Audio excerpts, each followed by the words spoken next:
Dim the screen, friend. Let the room go quiet in that kind way, where the air feels padded and the corners soften. If you have a fan nearby, let it hum like a tame ocean. We're going to travel tonight, but not quickly. We'll move the way old lantern light moves, slow, careful, a little golden around the edges. The story begins with a hood in a narrow street, with leather that creaks when someone breathes and stones that remember footsteps. It ends. Well, we will drift toward palaces and serpents and walls that learned how to think, but not yet. First, the alley. The word assassin sounds sharp, like a blade touching a glass rim. In dreams and films, it arrives with perfect boots and perfect timing, a swift leap across a rooftop, and then a whisper of silk. But history is less glossy than a midnight poster.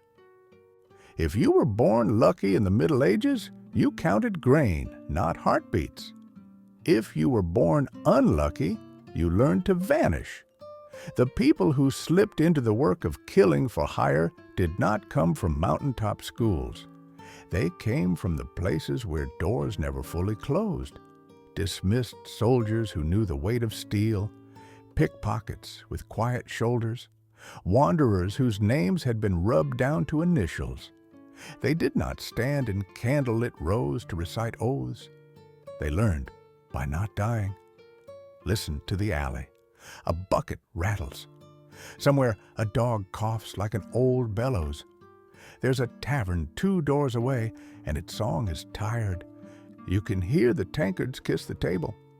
At the curb, a figure ties and unties a belt, not for fashion, but for hiding the only tool he trusts, an honest, sharp knife, the kind a kitchen would miss by morning. He is not mysterious to himself. He is hungry. He wants coin that doesn't jingle like a confession. He wants to leave his name in the bottom of a mug and then be gone before dawn notices. There is a myth we can fold away gently before we go on. There were no universal handbooks, no safety talks about the proper angle of a blade under the ribs. The knowledge was in the bones. Step where the floorboards don't complain. Stand where you can see both doors. Do not inhale when the dog wakes. Poison? It existed as old as gardens. But it came with stumbles. Plants are shy. Dosages are moody. Sometimes a cup brought silence. Sometimes it brought only a headache and suspicion. The most reliable method remained the primitive one. A close breath, a short reach, and then a prayer you say with your feet. If you need a picture, think of hands. Not gloved hands with secret compartments, but hands with work in them. Rope burn, old cuts, a stiffness from sleeping near stone. Those hands carried tools that fit inside a boot top. A knife, a loop of cord, perhaps a nail stolen from a stable. A bow was grand, but it was also a question mark at the gate. Most work happened so near you could feel the other person's heat fading. And the targets? Not candle makers named Jeff. You didn't get paid to move shadows inside shadows. Clients whispered names that came with guards and dogs and walls that grew teeth. A bishop who counted his gold like prayers. A cousin of a lord whose smile was too sharp. Someone important enough that their heartbeat had a schedule. That is the trouble with importance. It is heavily attended. Gates breathe, locks learn your patience, servants carry news faster than arrows. The figure in the alley waits for a signal that will not be romantic. It will be the scrape of a bolt at the wrong hour, a lantern window going dark in the wrong order, a boy leaving with a bucket he never carries this late. The city is the teacher. Its gutters teach you where to step. Its market square teaches you which laughter is real and which is the laughter of men who have noticed a stranger. There are a dozen ways to enter a house, and none of them kind. Chimneys welcome soot, not people. Barrels welcome silence, not lungs. Kitchens welcome anyone who knows the cook's name, so you learn names. You learn the cook hums through her nose. You learn which stair complains like an old ant. The floorboards will forgive you once if you think kindly at them when you pass. You may ask, why would anyone choose this life? Choice is a large word for a small table. Most did not choose. They were ushered by luck that spoiled, by winters that bit too hard, by a last argument with a captain who forgot your years of service when he counted coins. The pay was never what it wanted to be. Half now, half later, and if later arrives at all, it wears a dagger. After a job, success feels like indigestion. You cannot stay to admire the quiet. You run, the city squeezing narrower around you as if it too has opinions about your work. Yet the alley breathes softly with you, and we will not stay in it forever. Tonight is a long road folded like a ribbon through your hands. We will leave this hooded figure here, back to the wall, cup untouched, the name he uses tonight already peeling at the corners. Let him be small. We will walk away without our boots making speeches, because every shadow has a mother and every blade answers to a room with thicker curtains. We will go to that room soon, to a woman whose enemies swore she slept with snakes and whose friends swore she held lightning. But the journey is part of the sleeping. Let your shoulders settle. If your pillow has a cool side, find it. If your breath has a shorter step, lengthen it. The story can hold you up. Before we travel, one more gentle untying of knots. People in those narrow streets believed in more than locks. They believed that quiet men could turn invisible, that a whisper could curdle milk, that a glance could darken a child's luck. Superstition grew fast in places that had no lamplight. It made crowds brave and careful at once, brave enough to throw stones, careful enough to cross themselves after. For our hooded figure, this meant moving often. A face that lingers becomes a rumor, and rumors grow legs. You can hear a church bell somewhere. It is not for him. It is for the hour itself, the way time signs its name on towns. It says midnight now the way a mother tucks in a blanket. Good, we'll tuck the alley in too. On we go. Imagine a different night. Torches, not lanterns. A palace that smells of oil and wool and the iron tang of men who carry news in their armor. A queen's chamber where the floor remembers dancing. Through its open door comes a breeze with salt in it. Somewhere below the window, a courtyard is practicing silence. In that quiet, a woman stands with a face like the edge of a coin. She has learned to braid prophecy into politics. Her name is a mountain. For now, we'll call her by the one the poets knew, Olympias. But not yet the strikes and counterstrikes, not yet the cruel arithmetic of dynasties.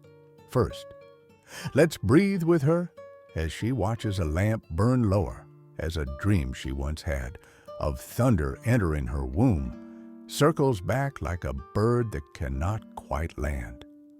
She will one day send letters that taste like iron, letters that pinch the ears of kings. Tonight, she is simply a mother with sharp beliefs, a priestess of old rites, a mind like a closed fist around her son's future. The palace sleeps badly around her, as palaces do when too many people want the same chair. We will sit in the doorway and keep the lamp company. The stone is cool. The air is a thin silk. Outside, a guard coughs, and the sound climbs the stairs without permission. Our hooded figure from the alley is far away. Still, something of him lives in every court. Footsteps that don't echo, wrists that don't jingle, the knowledge that power depends on escorts you cannot name. It is an old trade, the passing of quiet men and quiet orders. Olympias knows it too. She will not blink when it passes near her door, but that is the next turning in our labyrinth. For now, your eyes are heavier, and the lamp is a moon inside its glass. If sleep wants to come early, let it. The story is patient. It will pick up your hand wherever you drop it. Nestle into the blankets. We have left the alley behind. We have reached a threshold of serpents and oracles. Beyond that, seas and palaces, paint and bulls, engines that teach stone to lose its shape. All of it will arrive in slow, round sentences that do not ask you to hurry. Close your jaw loosely so the thoughts can slide out without catching. There, the night is doing its work. We will begin again with the queen when you're ready.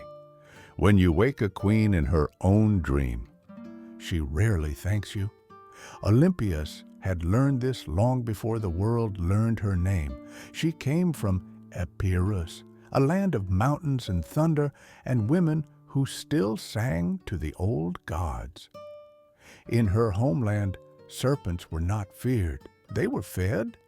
The priests said they carried secrets from the underworld to the fires of the living. Perhaps that was why she kept them close, in jars of woven reeds, in the folds of her silks, curling and uncoiling like thoughts. The night in Macedon pressed its cool palm against the walls. Outside, the torches burned with a sleepy hiss, painting the stones with nervous light. Inside her chamber, the air was thick with oil, cedar, and a scent like rain. Olympias had been dreaming again, of lightning, of a voice that called her son by a name that did not yet exist, Alexander. The world would one day call him the Great. But tonight, he was only a boy asleep in another room, breathing softly beneath a lion-embroidered blanket. And she, his mother, watched the flame in her lamp twist like a prophecy trying to find the right words. In the distance, thunder rolled, far, soft, indecisive.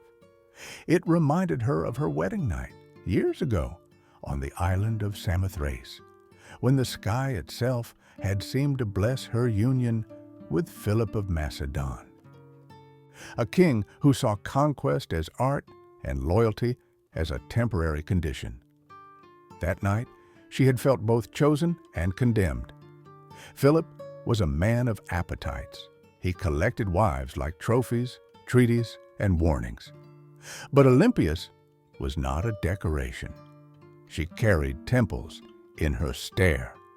When she walked through the court, the priests bowed, the generals whispered, and even the torches seemed to hesitate before flickering too bright. Her enemies called her a witch. Her friends called her the living will of the gods. In truth, she was simply a woman who had learned to survive in a palace built from daggers.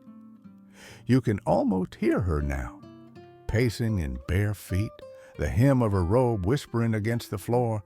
The stone beneath her is cool, the way ancient things are. Her hands rest on the table where maps and letters lie like half-finished prayers. She traces the edge of a parchment, her mind already a few steps ahead, into the war she hasn't yet declared. Philip, her husband, is far away tonight. He drinks with men who will toast his courage and secretly weigh the worth of his back. He doesn't see how the servants glance at her son when he enters the hall, the way they step back, uncertain whether to bow to the boy or to something they don't yet understand. Olympias sees it. She always sees. The faint shimmer around him, the quiet authority that makes older men uncomfortable. In her private rituals, she whispers that he is more than royal, he is divine, Some say she believed Zeus himself had visited her, his thunderbolt finding its home within her womb. Others said she spread that rumor herself, a weapon more powerful than any sword. Because if your son is born of a god, no general dares call him bastard. Power in Macedon was like a storm. Everyone wanted to be lightning. No one wanted to be the tree. And Olympias? She was the wind that decided where lightning would fall. Now, in the stillness of her chamber, she thinks of Philip's new wife, a local girl, young, pretty, Macedonian, too Macedonian, the kind of woman whose child could threaten her son's claim to the throne. She imagines the girl's laughter, careless, trusting, and she feels the quiet coil of something colder than jealousy. Her candle trembles. Power is never given. It's taken with a steady hand. Olympias knows this better than anyone. She lifts the serpent from her lap and lets it wind around her wrist. Its scales are cool, smooth, patient. "They think I am dangerous," she whispers to the creature. "Good, let them be right." Through the window, a single streak of lightning finds the hills. The sound follows late, like applause. Somewhere in the next room, Alexander stirs. He will wake, remembering thunder, though he will not know why his mother is smiling. For a moment, let's stay with her. This strange, fierce woman who kept her faith in signs, who measured love in prophecy. Imagine her leaning over her sleeping son, brushing his hair away from his face. He dreams of rivers and horses. She dreams of empires. Outside, dawn is still a rumor. The torches gutter in their iron brackets, little sons that have lost their courage. Soon the palace will wake. There will be footsteps, voices, the scraping of armor. But for now, the world holds its breath. You can rest, too. The night is long enough. The walls of the palace are thick, and the woman inside them is waiting for history to remember her. She will not wait long. Before the next candle burns out, a wedding feast will end in insult. A guest will question her son's blood. A husband will laugh too loudly. And from that laughter, the first crack in a kingdom will form. The queen will leave. The boy will grow. The king will fall. But tonight, only the quiet pulse of oil in a lamp. Only a mother's shadow crossing her son's door. Only the patient sound of a world turning toward its next storm. Sleep, if you wish. The sea outside Macedon is gentle tonight, the kind that hums against the shore like an old lullaby. We'll follow its song soon, across time, across islands, toward another labyrinth where the stones themselves will whisper. History, after all, never stops when we close our eyes. It only waits. Morning comes to Macedon with a bruised light. The mountains blush first, then fade. The soldiers in the courtyards yawn into their armor. The horses breathe steam into the air. Somewhere, a kitchen boy drops a bucket and curses softly, the sound carried upward to the queen's balcony. Olympias stands there, wrapped in a robe, the color of old wine. She watches the first rays catch on the temple roofs, and for a heartbeat, the marble gleams like wet bone. Philip will return soon, she knows. His steps always bring news that smells of war. She feels no dread, only an old calculation tightening in her chest. The game will move, as it always does. But let's not rush her fate.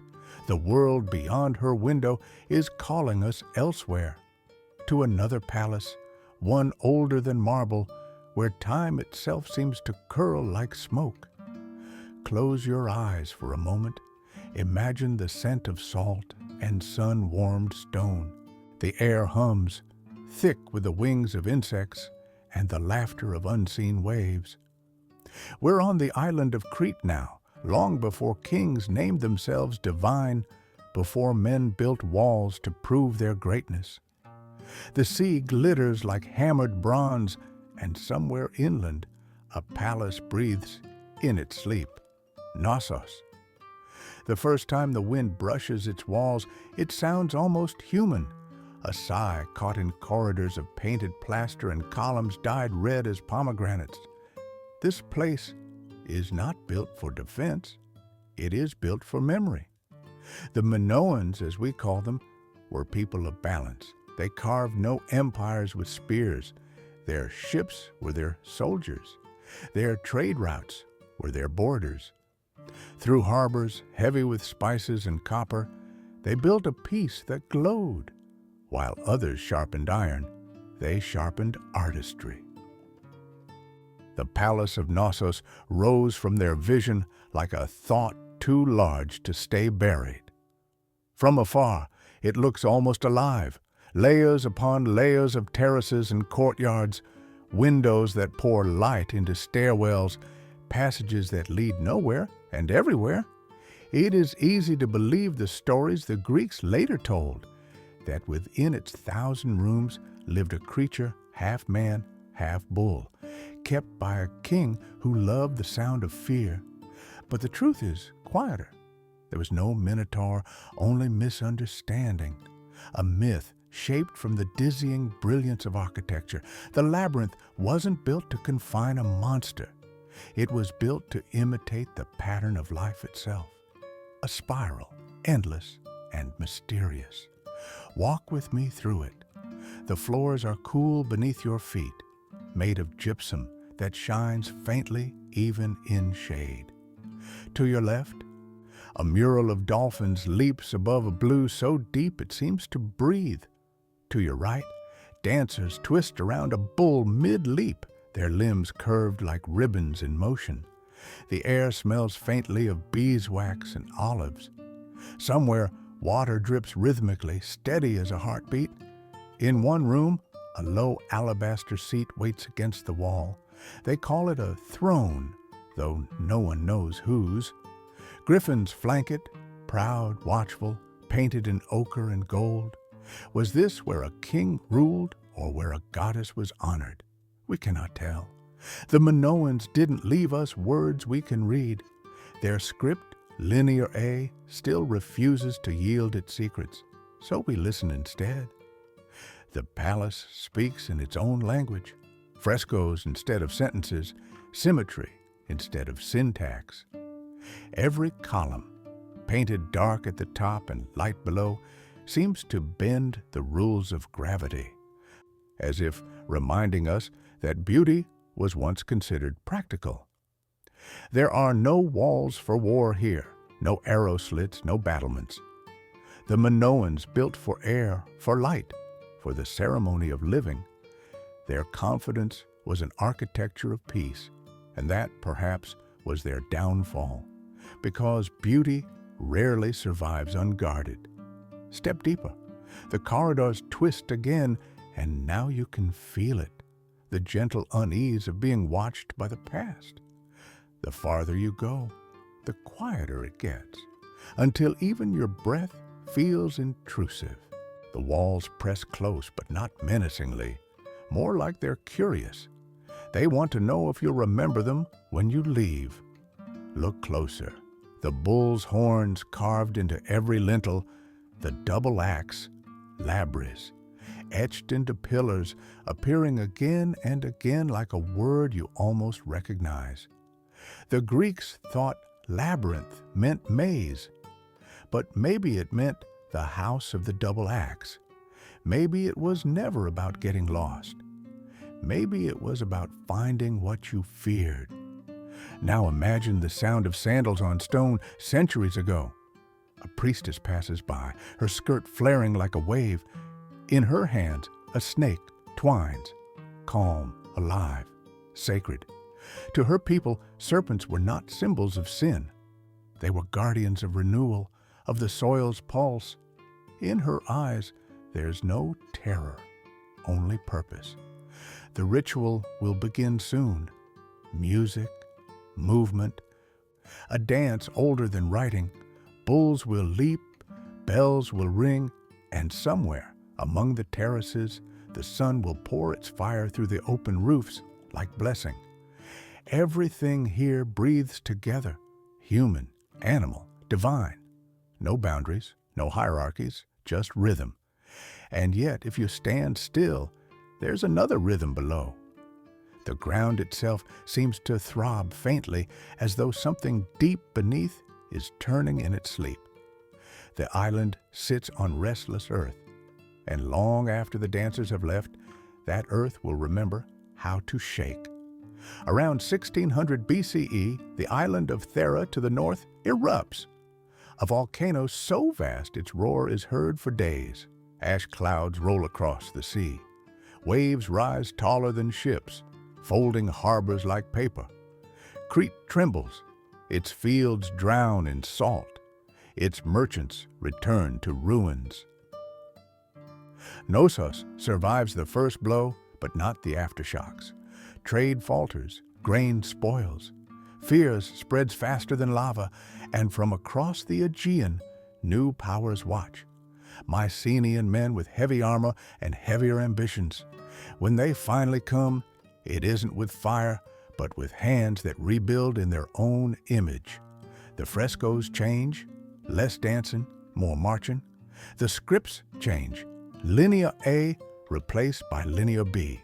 The gods, once mothers and serpents, grow beards and thrones. The labyrinth becomes legend, its meaning lost in translation.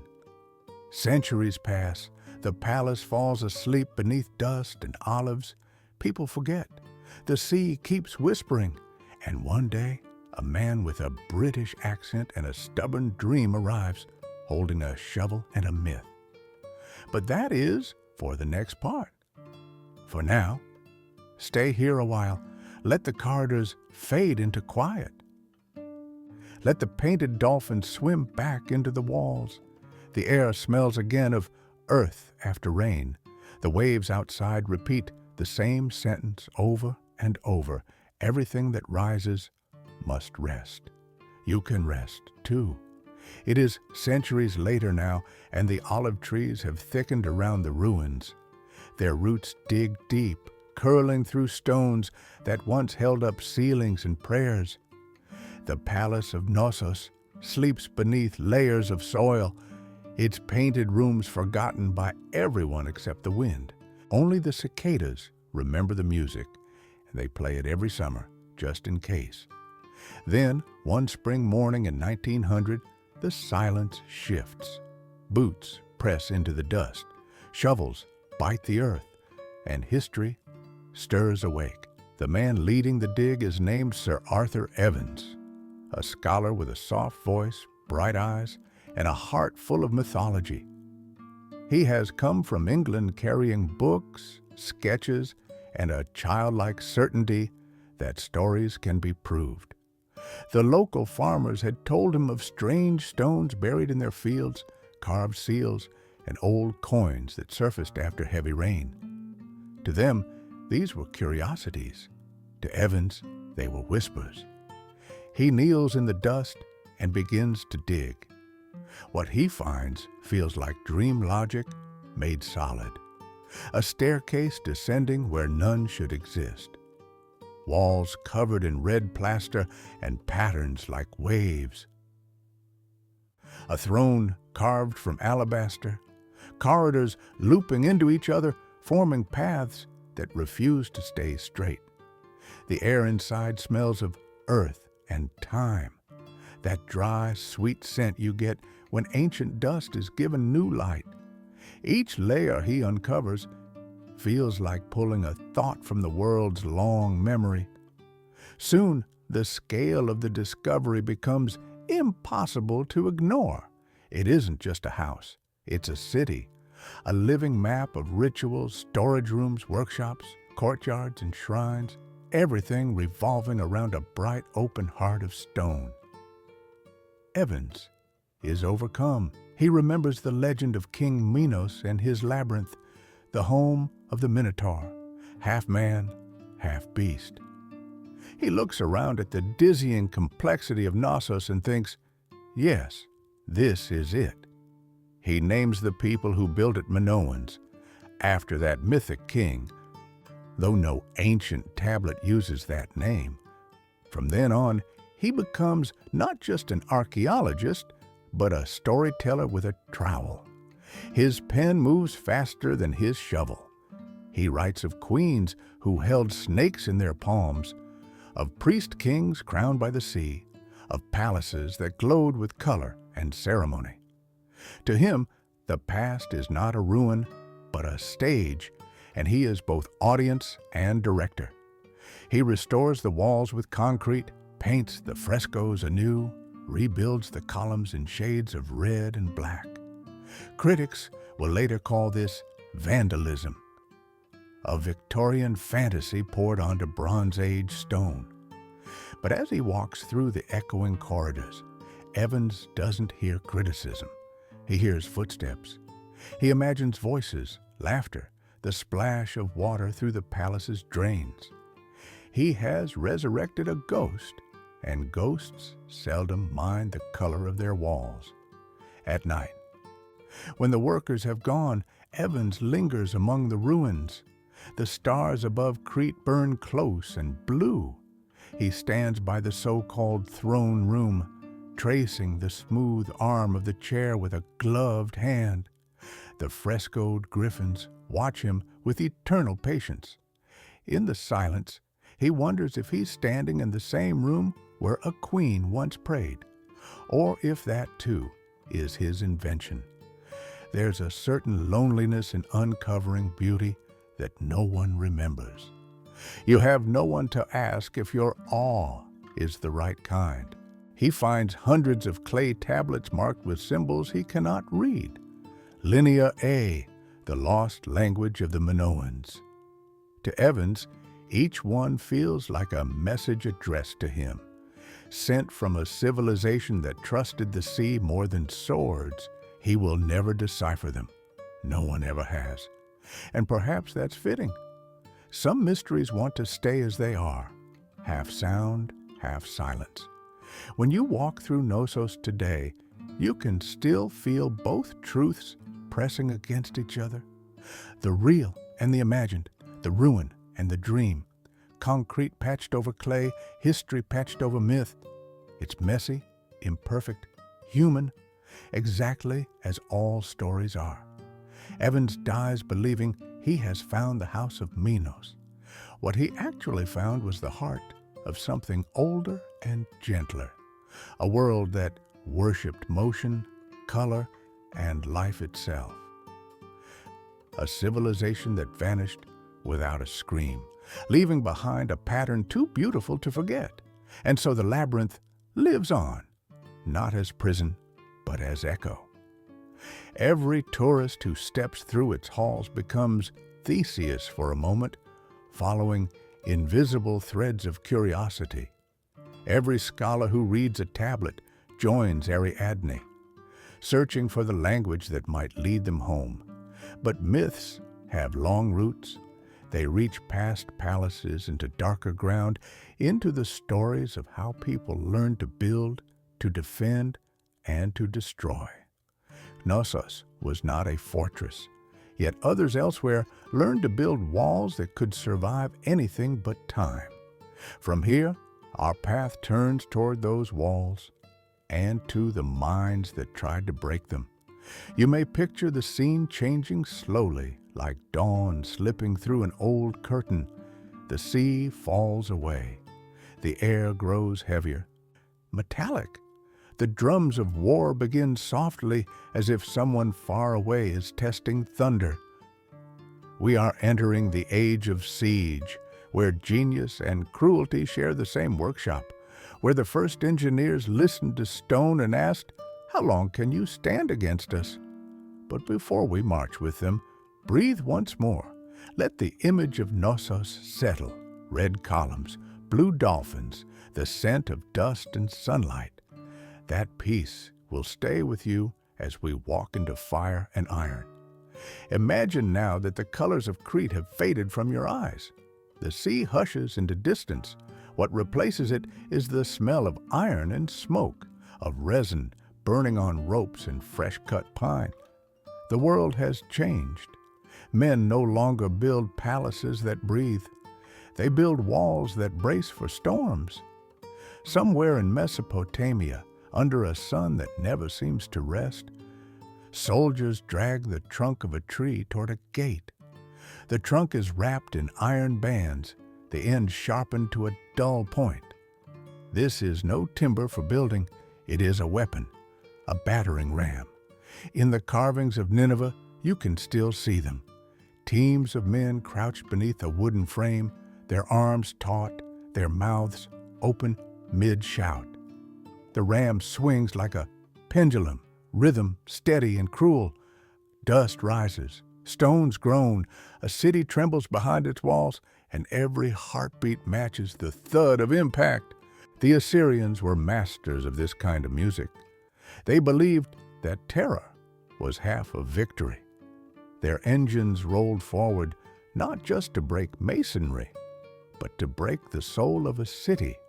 Before the first crack appeared, their siege towers, draped in wet hides to resist fire, creaked across the desert like lumbering beasts. From their heights, archers sent black rain over the battlements. It is strange, isn't it, how far the labyrinth has come, from corridors made for worship to machines made for ruin. Both require geometry. Both require faith. Listen closer. The rhythm of the ram becomes the heartbeat of history itself. Each swing marks another civilization testing the patience of stone. When the Greeks inherited the art, they made it elegant. They measured tension and arc, studied the curve of rope and sinew. Then came the Romans, those eternal engineers. To them, the ram was not just a tool, but an equation. They suspended it with chains so that it swung smoother, struck harder. Dozens of men marched in step, their chant echoing like thunder in a canyon. It was said that when a Roman Ares struck a wall, the sound rolled across valleys, a deep, deliberate hum of inevitability. Inside besieged cities, mothers hushed their children, not from fear of swords, but from that relentless beat. Because when the ram sang, no prayer could outlast the rhythm. But humans are clever even when cornered. The defenders learned to drop stones, pour oil, hurl fire. And so began the dance. For every force, an answer. For every wall, a wound that healed stronger. From here, our path bends to another marvel, the catapult.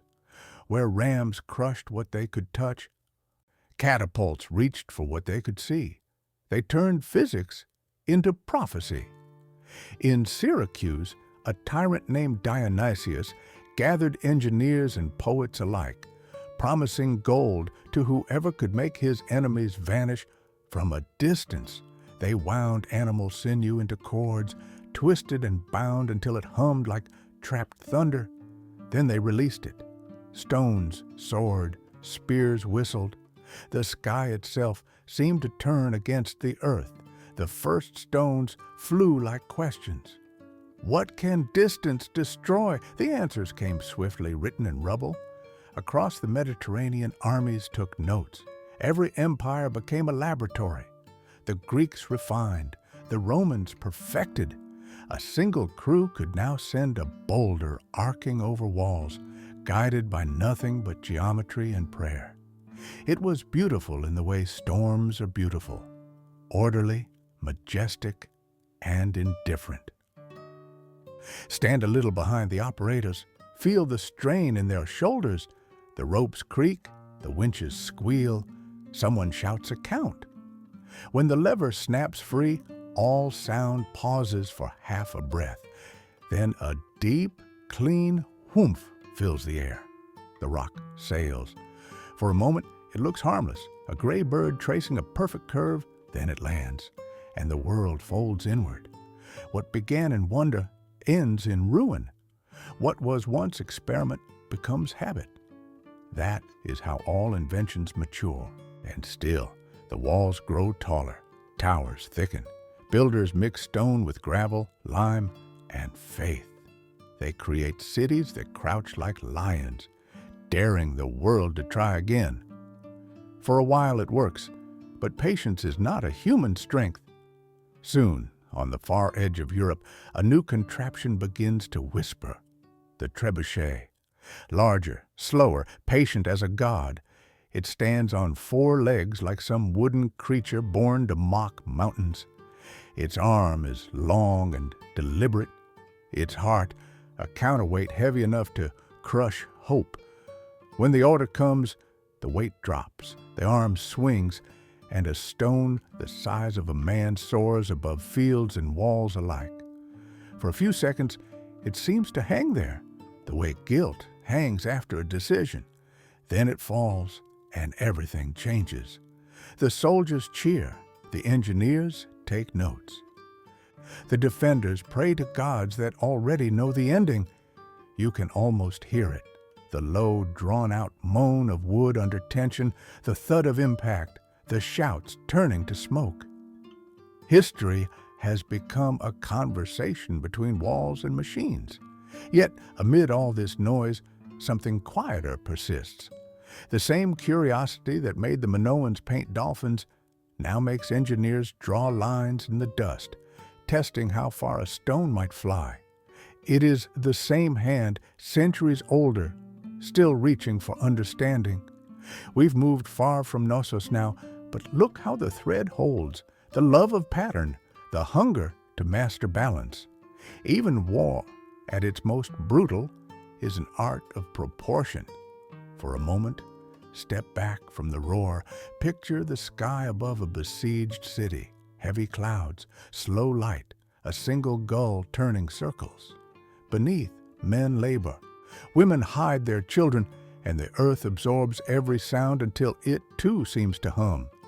That hum, deep and steady, is the echo of the labyrinth. Not the one of walls and monsters, but the one inside us, the endless corridor between creation and destruction. We'll follow it deeper next, where tunnels run beneath cities and fire learns to swim. But not yet. Rest a little. The noise has been loud. The dust still settles. Close your eyes if you wish. The catapult is quiet now, its arm resting like a spent heartbeat. The air changes again.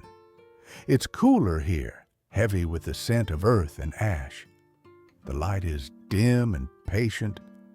You can feel it pressing against your eyelids as if you've stepped underground, because you have. We're in the belly of a city under siege. Above us, shouts echo and stones collide. Down here, there's only breathing, shallow, careful, and full of dust. The men working in the tunnels move like ghosts.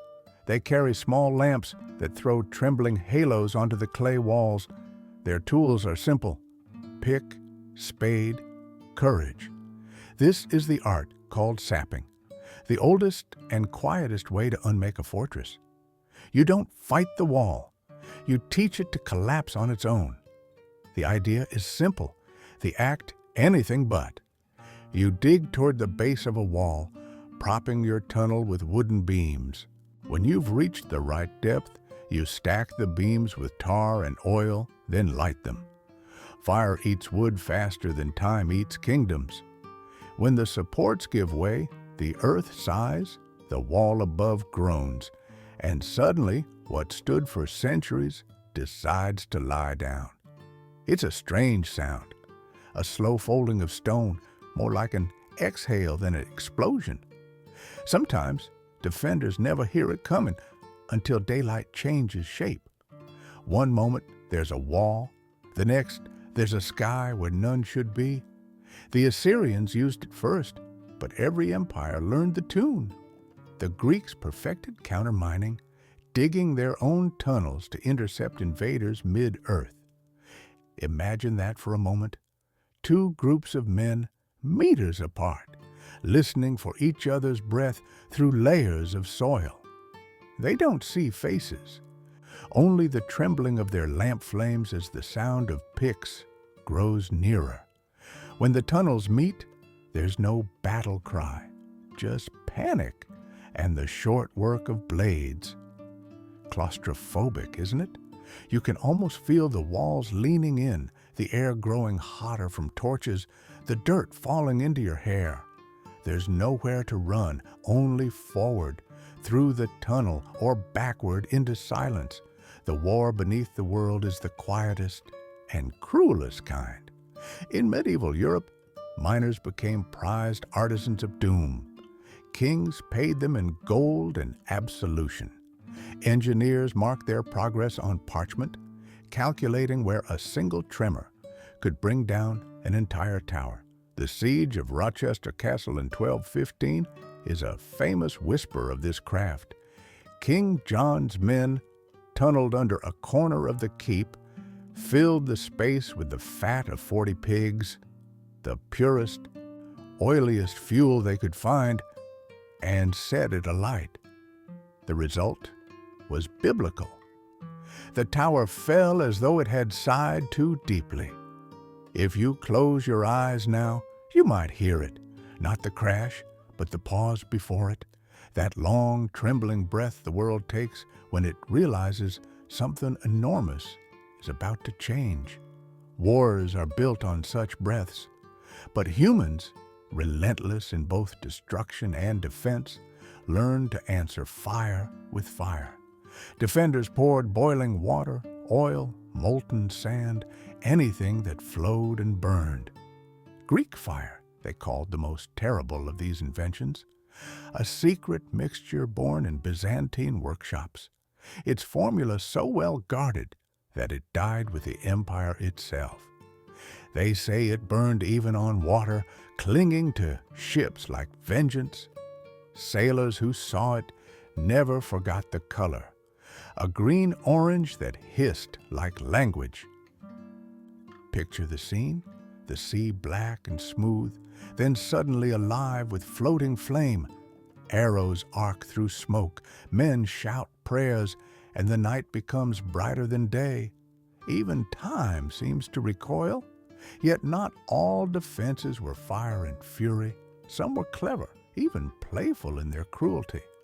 A gatehouse might hide a trapdoor. A bridge might collapse at the wrong touch. Murder holes, lovely name, lined the ceilings of passages so defenders could drop stones, arrows, or something worse on anyone below. Gravity was the most loyal soldier. Siege warfare became a game of patience. A city might hold out for months, even years, while both sides listened to the earth, the wind, and each other's hunger.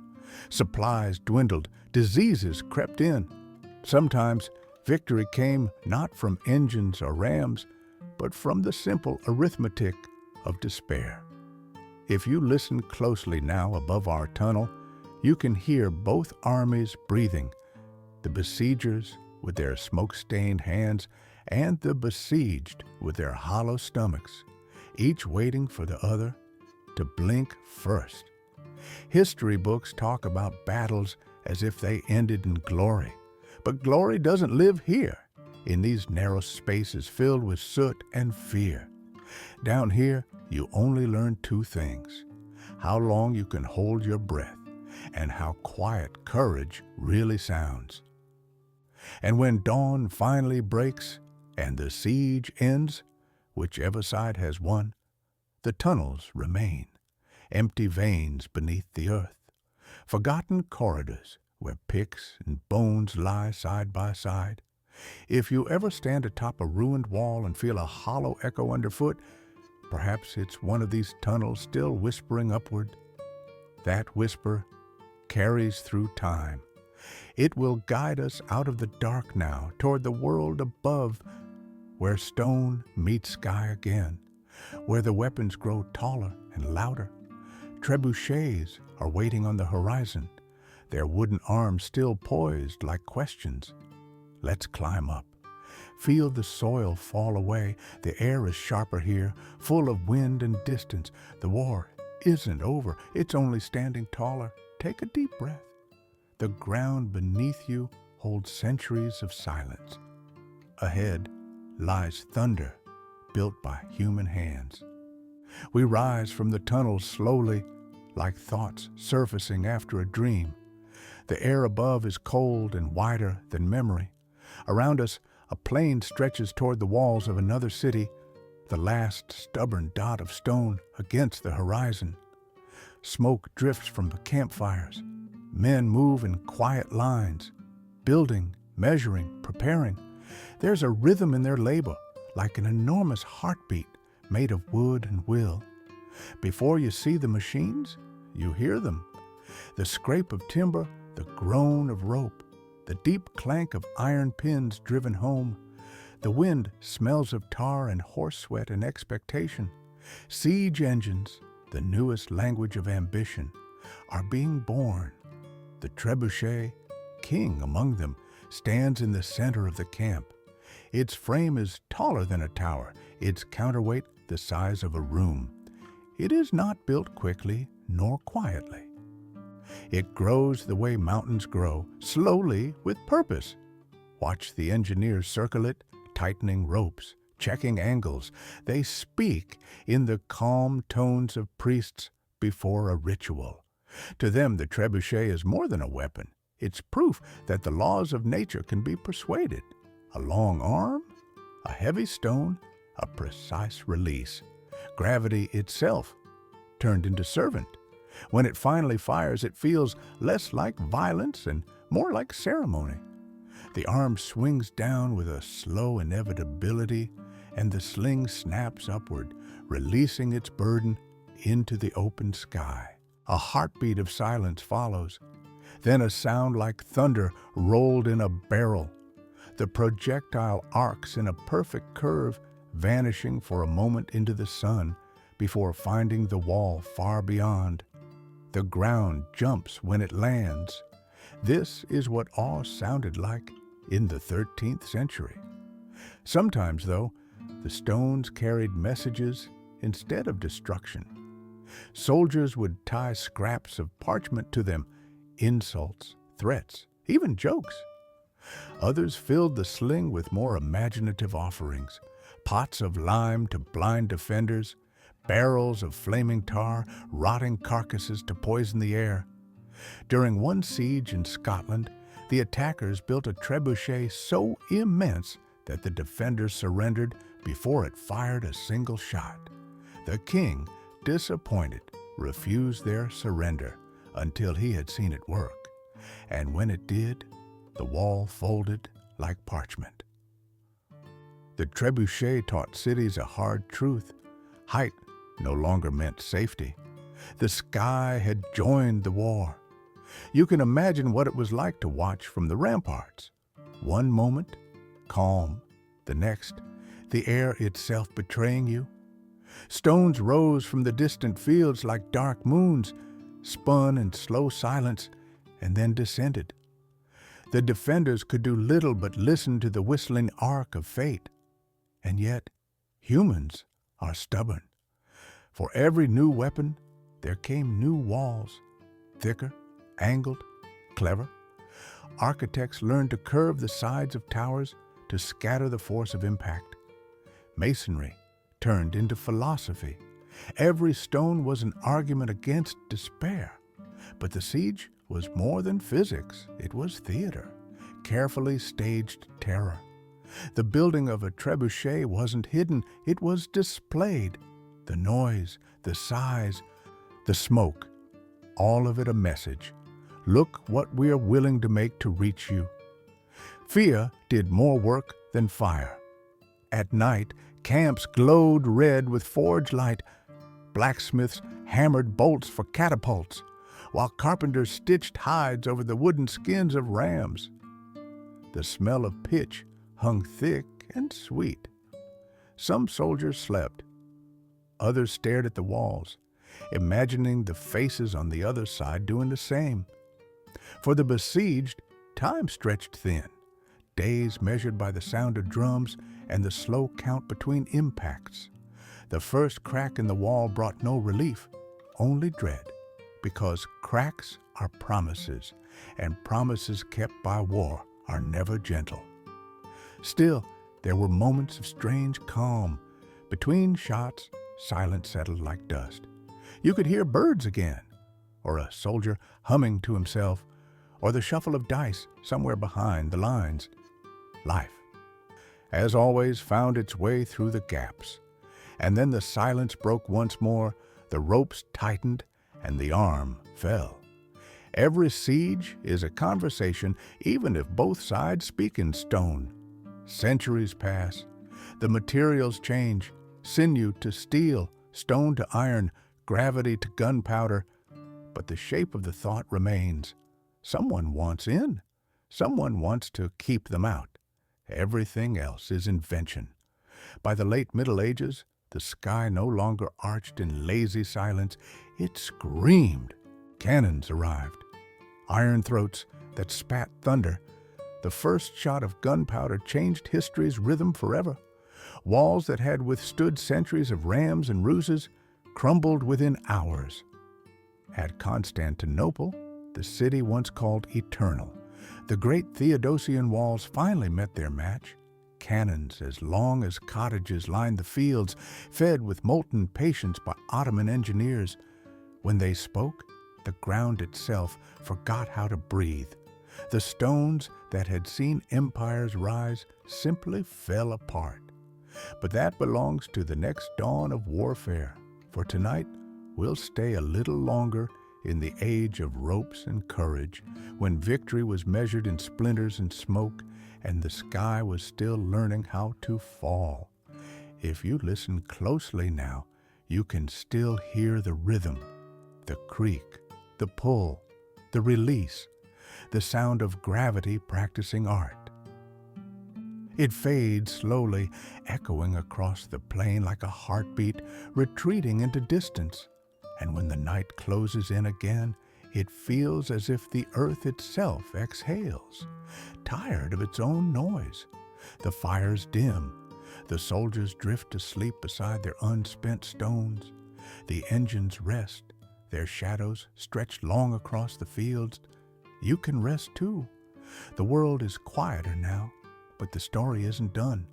Beyond the plains, new ages are waiting. Gunpowder, walls of steel, sieges that leave no stones behind.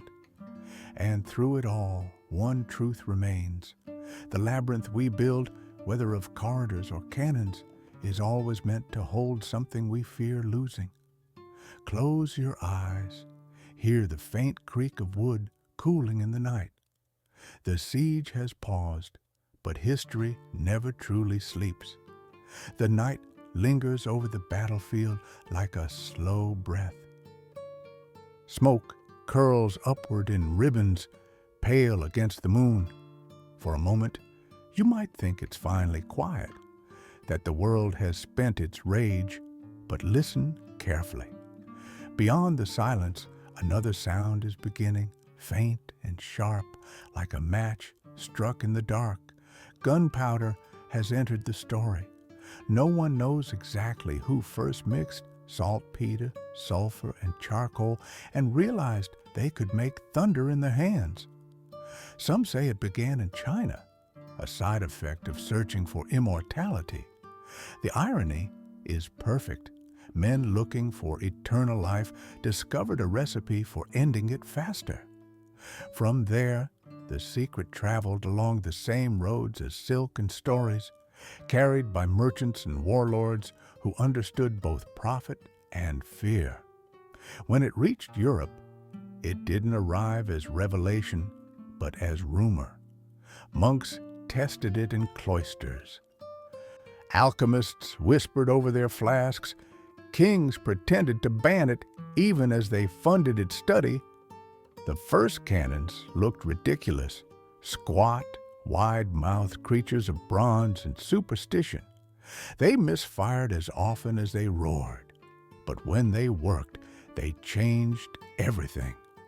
The sound was unlike anything the world had heard. No rhythm, no ceremony, just a brutal instant of light and force. Cities that had laughed at trebuchets suddenly learned to listen. At first, Commanders treated cannons as curiosities, a toy to scare horses, a spectacle to impress guests. But then, during the sieges of the 15th century, their true nature revealed itself. Stone walls, which for centuries had been the surest symbol of safety, cracked like pottery. The earth shook. Soldiers who had grown old behind those walls suddenly looked up and understood that their age was ending. Imagine the first cannonball striking a fortress gate. The air breaks before the wood does. Splinters leap like startled birds.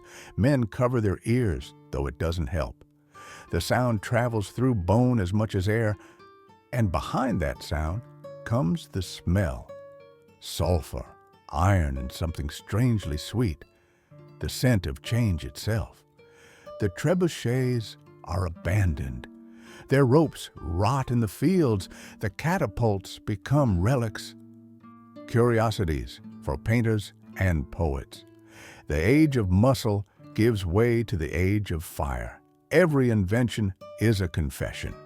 The cannon confessed that humans no longer trusted patience. Why wait for hunger or negotiation to win a war when you could turn chemistry into judgment? But gunpowder didn't just rewrite walls. It rewrote the mind. Engineers who once measured arcs now calculated pressure and recoil.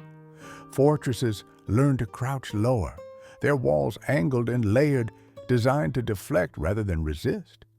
The very shape of cities changed, bastions blooming outward like stone flowers, each petal meant to absorb and return the violence sent their way. For the defenders, fear became constant and invisible. At least the old engines had rhythm. You could count their swings and prepare. Gunpowder was mercilessly unpredictable, a flash, a roar, and then silence, where there should have been shouting. And yet, even in destruction, there was artistry. Blacksmiths polished the barrels until they gleamed like mirrors. Cannoneers wore leather aprons and gloves stiff with salt and ash. They moved with the care of musicians tuning an instrument that could only play one note, the sound of endings. Stand close enough, and you can feel the percussion in your chest. The ground ripples. Smoke blooms outward like a gray flower, slow and hypnotic.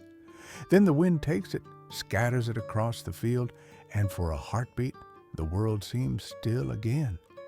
That pause, fragile, trembling, is what every soldier comes to crave. You might think war had finally reached its limit, that humans had found their loudest possible expression. But history is a restless pupil. It always finds new lessons in its own ruins. Soon, the very cities that fell to cannons began to build them into their own defenses. Cannons on the walls, cannons on ships, cannons on every horizon. If you couldn't outlast fire, you could at least return it. The age of siege became the age of bombardment, and with it came a new kind of fear. Distance. The enemy no longer needed to see your eyes. They didn't even need to be near your walls. Death could arrive from a hilltop miles away, carried by smoke and mathematics. Some chroniclers called it progress. Others called it the end of honor. But perhaps it was neither. Perhaps it was simply the next step in the labyrinth's long conversation with itself, from dagger to ram, from rope to rope of fire. By the 17th century, the thunder had become routine. Cities rose and fell in the time it took for powder to burn. What had once been miraculous now sounded ordinary, like weather. Soldiers joked about it, artists painted it. The world learned to live beside the sound, and yet, deep beneath that noise, the same heartbeat persists. Slow, patient, human. The same curiosities that made Evans brush dust from a fresco now makes an engineer polish the mouth of a cannon. We build, we destroy, we build again. Each act a kind of worship to time, to control, to the strange beauty of power made visible. The battlefield fades now, the smoke thins, the last echo of the cannon drifts away, swallowed by distance. Above it, the stars remain, ancient, unbothered, watching as they always have. Somewhere, far from the war, a child sleeps beside a window. The thunder he hears in his dreams isn't a gun, but a storm rolling across the mountains. He turns over, sighs, and keeps sleeping. The world will still be here in the morning, and that is the quiet truth history never teaches, that even as walls fall and empires burn, night always finds a way to be gentle again. Rest with that thought. The fire has burned itself out. What remains is warmth. When the smoke cleared and the echoes thinned to whispers, cities looked at their scars and learned new ways to breathe. Towers were shorter now, thicker. Streets curved instead of standing proud. The Renaissance was being born quietly in the dust of ruined ramparts. Gunpowder had changed how people built and how they thought.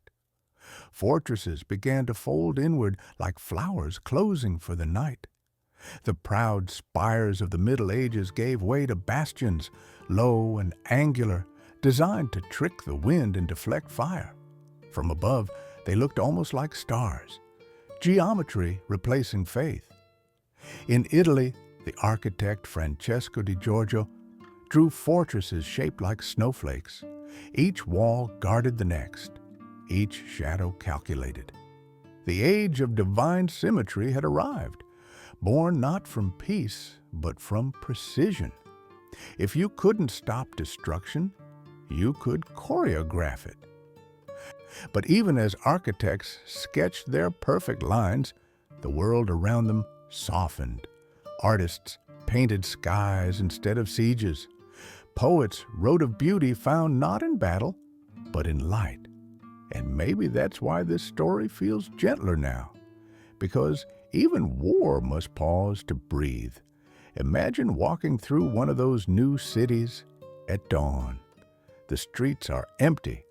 The air smells faintly of damp stone and baking bread. The walls that once heard the crash of catapults now hear only footsteps and birds. The scars are still there. You can see them in the uneven edges of the older towers, patched with newer stone. But time has filled them with color and commerce. Children chase each other through courtyards where cannons once stood. Merchants set up stalls beneath the same arches where soldiers once aimed. And for the first time in centuries, the noise of creation drowns out the noise of destruction. History is merciful that way. It doesn't erase, it overwrites. Still, the memory of siege lives quietly in the corners.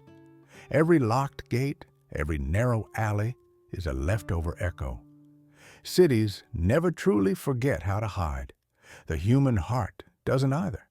When the world gets too loud, we still dig tunnels, not in the earth this time, but in our minds. Places to hide, wait, breathe. It's an old instinct. We inherit it along with everything else. Centuries turn. The cannon evolves into rifle, the fortress into city, the trebuchets arc into artillery's line. Empires rise, argue, and vanish in smoke. But step close to any modern wall, any concrete bunker, any steel frame, and you can still hear it hum faintly, as if remembering the rhythm of the ram, the creak of ropes, the long, slow pull of gravity. Our labyrinths changed shape, but they never left us. They moved inside, into our cities, our networks, our ideas. Every new invention is another corridor, every question another door. And perhaps that's why we still dream of Knossos, of Olympias, of the nameless assassin in the alley, because they remind us that history isn't a ladder we climb. It's a maze we wander. Sometimes we walk in circles, thinking we've found a new path, only to realize we're tracing the same line carved thousands of years ago, the line between wonder and fear. The machines have grown quieter now, more invisible. The siege has gone digital. Walls are built from firewalls, not stone. Armies gather behind screens, and cities defend themselves with code instead of catapults. The battleground has changed, but the heartbeat is the same. Someone wants in. Someone wants to keep them out. Even the weapons have become metaphors. Viral once meant sickness, now it means success. Bombshell once meant destruction, now it means revelation. We still speak in the language of war, even when we only mean attention. And maybe that's what humanity has always done. Turned fear into story, story into ritual, ritual into architecture. Whether carving bulls into marble or algorithms into silicon, we're still trying to build a maze that makes sense of the noise. The labyrinth endures because it feels familiar. We know its turns: love and conquest, invention and ruin, silence and song. We walk them over and over, and each time the light hits the walls a little differently. Stand with me one last time at Knossos, just for a moment. The air is warm again, and the columns are red with sun. The dolphins leap across the fresco as if nothing has changed. You can still hear footsteps, faint and steady, somewhere beyond sight. Perhaps Evans, perhaps the Minoans themselves, perhaps only your own pulse. The palace no longer asks to be solved. It asks to be felt, like history, like sleep. In the distance, a bell rings, maybe a church, maybe a temple, maybe just time calling us back. The wind shifts, and with it, centuries tumble quietly into place. Close your eyes. You've followed the thread this far, through dust and thunder, through queens and corridors, through the long patience of walls. You know now what the labyrinth really was, a map of being human. We build, we burn, we rebuild. We get lost, we remember, we tell stories so that next time the dark feels less strange. And even when the fires fade and the machines rust, the echo remains. That hum beneath everything, of stone, of breath, of time, is still there. It's the sound of the world thinking in its sleep. You can rest now. The story has folded itself back into quiet. The torches have burned low. The sea is somewhere nearby, whispering against the shore. History hums like a lullaby, patient and endless. Tomorrow will come, and it will sound different. But tonight, the labyrinth is still. The walls remember you. The night is wide again. The stars have crept back to their places. The machines, the palaces, the towers, all of them lie silent beneath the same sky, their stories cooling like iron after the forge. The world has finally stopped echoing. What's left is the quiet between heartbeats, the kind that history rarely allows. Let's return to where we began, the alley, the queen, the sea. The shadowed figure who once hid in the dark corners of medieval cities is gone now, his footsteps dissolved into time, but his instinct to move softly through danger lingers in us all. Olympias, too, has faded into myth, her serpent sleeping, her son remembered as both legend and lesson. And Knossos, with its breathing corridors and painted walls, still stands in fragments, watching the sun rise over Crete as it always has. What remains of them isn't noise or rubble, it's understanding. The assassin taught us how fragile life is, how every wall is an illusion, if you know where to listen. The Queen showed us that power, even when it burns, is often just love wearing armor. And the labyrinth reminded us that confusion can be sacred, that not every mystery is meant to be solved. Now the world is modern, but not new. The cities still hum with that same old rhythm, wires instead of ropes, light instead of flame. We walk through them the way the Minoans once walked through their courtyards, looking for meaning in pattern, for safety in design. Our walls are glass now, but they still divide. Our towers are taller, but they still fall. And yet, beneath it all, there is a thread, fine as a breath, strong as a promise, that runs through everything we've built. It stretches from the first spark of flint to the glow of your screen. From the first story told around a fire to the one whispering to you now. It is the thread that makes us human, our need to understand, to connect, to remember.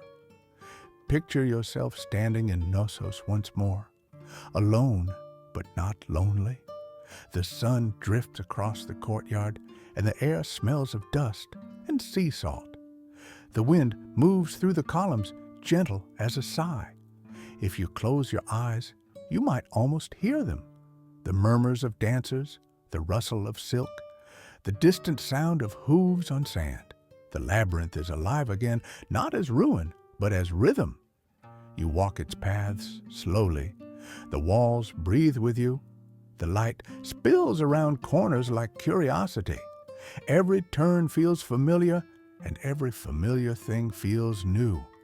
That's how all understanding begins, not with answers, but with wonder. There's no minotaur waiting for you here. Only stillness, only the realization that the monster and the maze were never separate. Both were made by the same hands, ours.